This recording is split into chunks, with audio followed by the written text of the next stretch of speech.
When it comes to Black Clover characters, while I personally do not like William Vangeance, even I can admit that he has the foundation for a character that should be respected. For me, I can still get entertainment from reading his character, much in the same way that as a child, I would watch Kurt Angle and Triple H in the WWE, and I would just hate their guts. Also, while understanding that as heels, they served a role in the stories that were being told on screen. For me, William Vangeance is the exact same. I don't personally care for him, but I can see the appeal that he has to so many people, and I can see why he's needed in the actual story of Black Clover. At the core of his character, he's somebody who has a really good heart. He's a character who, based off of his childhood, he knows what pain is and he knows what loneliness can do to somebody, but instead of being mad at the world, which he would have every right to be, and letting everybody know about it, which he has every right to do, William is a character who instead developed a kind heart. That sweet personality, that compassionate heart of his is what can be argued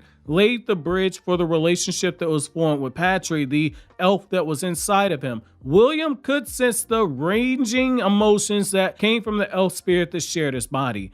The sadness, the sorrow, the betrayal, the anger, the hatred, all of that overwhelming pain. That's a lot for such a sensitive child to take in. A compassionate heart is a heart that is ultimately able to understand, or it's a heart that is willing to understand. That, when coupled with the strong magic that he possesses and that overflowing ability that he has and that sharp mind and that even sharper observation skill, it makes William a character who others will ultimately want to follow. And we saw that at times. If William were to say walk through a brick wall, there was a time when his men, they would do so without hesitation. They would ask, how many walls do you need us to walk through? After the elf invasion arc took place, William was placed in a situation where respect had to be won back. And what's so beautiful about it is that he was able to put his nose back to the grindstone and get back to work. The reason why is that the emotions that those people felt towards him, the betrayal, the sorrow, the anger, the hatred,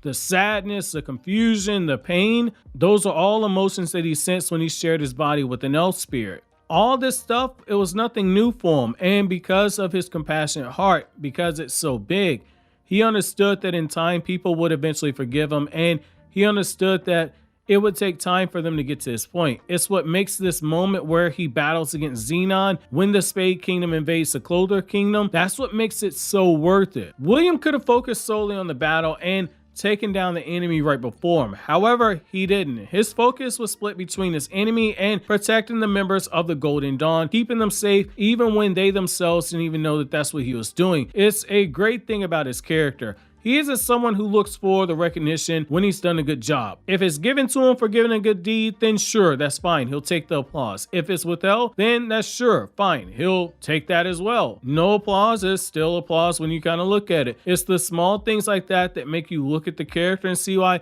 so many people at one time thought he was become the next Wizard King in the future. Those who have compassion are able to understand the pain of others. Those who are observant are able to see things that others can't, and they're able to learn from their mistakes. Those who have the knowledge, that knowledge that they gain allows them to discern situations during times where others might not be able to see things clearly, or they're unable to see the entire chessboard and all the pieces in play. Those are intangibles that are needed to be able to lead, and those are the things that William gained over time.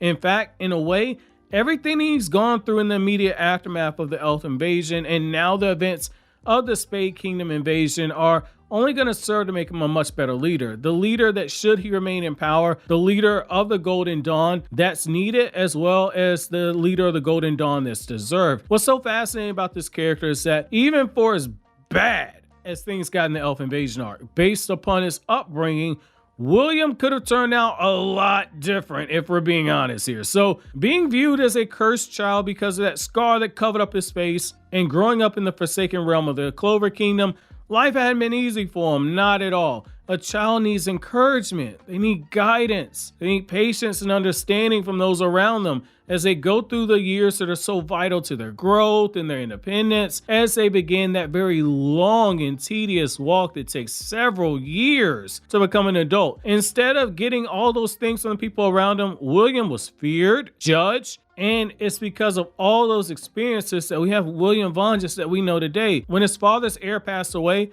William was given what should have been a fresh start, but instead William only faced further abuse. That loneliness and the range of emotions inside of him ultimately are what paved the way for him to be able to start feeling those emotions that belong to his Patry. Now, granted, he was probably going to feel them anyway, but the timing is so symbolic here. No child, no matter what they've done, should ever have to endure the things that William did. And had his spirit not been stronger than even he realized at the time, it would have broken him. Make no mistake, he would have been broken. Just as our favorite superheroes put on a mask and they undergo a change to have a bigger confidence and aura about them, William, upon being given that mask, he reluctantly puts it on, and over time, he became the William Vangeance that so many people in the Clover Kingdom at one point in time, they had a lot of respect for him.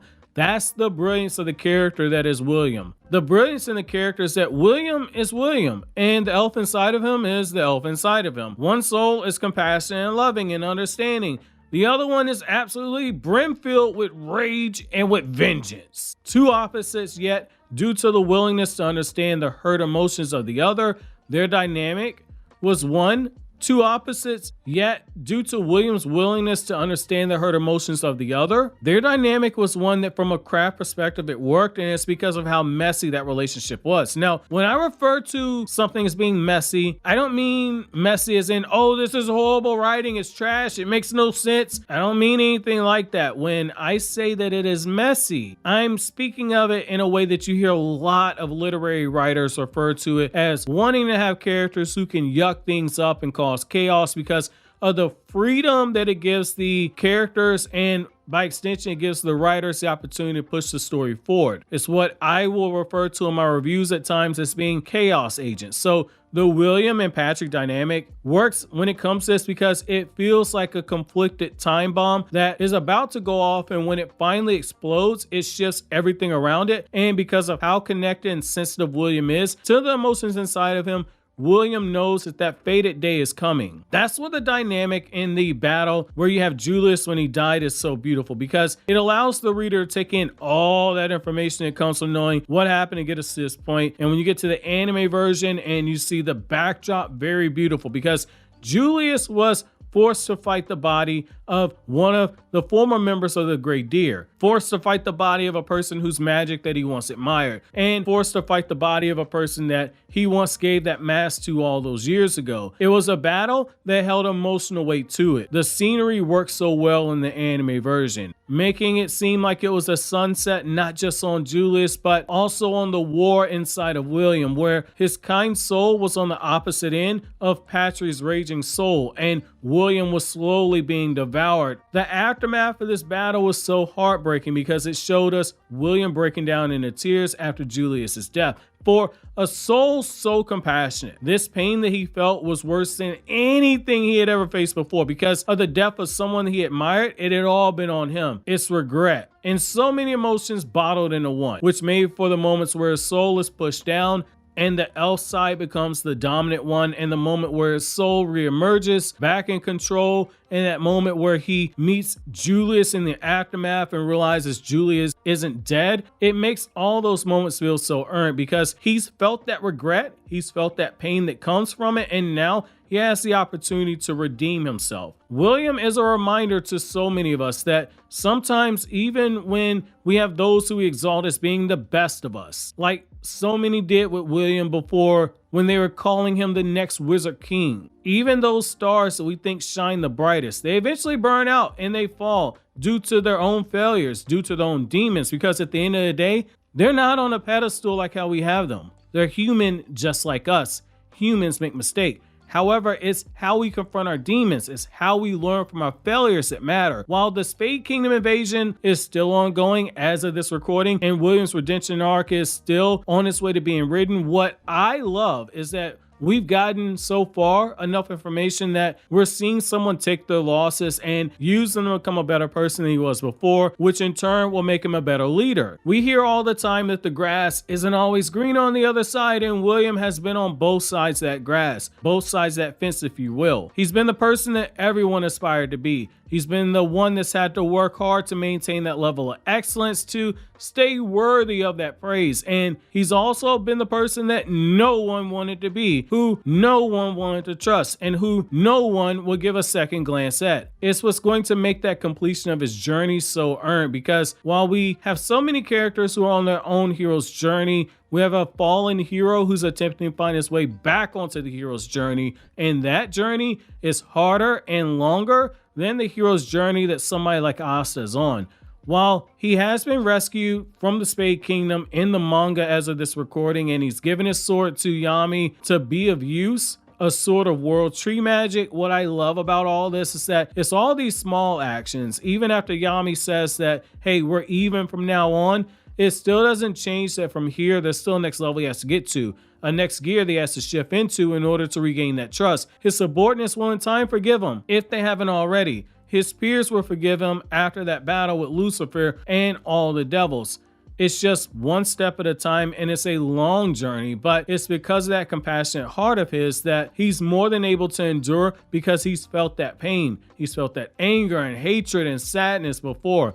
He's lived with it, and he knows that it takes time to heal. And some people, they process those emotions faster than others, but just as world tree magic can make powerful branches that extend to great lengths, the roots for William's own redemption journey are there for him, so in time he can sprout a new tree that's going to be made from the time spent redeeming himself in the aftermath of the Elf Invasion arc. However, how do you feel about William as a character? Is he too far gone for you to care anymore? Or has William been redeemed in your mind? You guys already know where I stand at. I'm just being objective here. I personally do not like William. Like, I don't like the character. But even I can admit, like, yo, there's something nice right here. There's something nice. So even though you'll hear me say fuck William Vangeance from time to time, that's just because I'm personally done with the character. However, I can see what Tabata's doing with him. So with all that being said, though, if you like anything I had to say, don't forget to comment, rate, subscribe, and share. Thank you so much for watching all the way to the end. And don't forget to subscribe and check out the other anime discussions we have here on the channel. Thanks for watching. Have an awesome day, guys.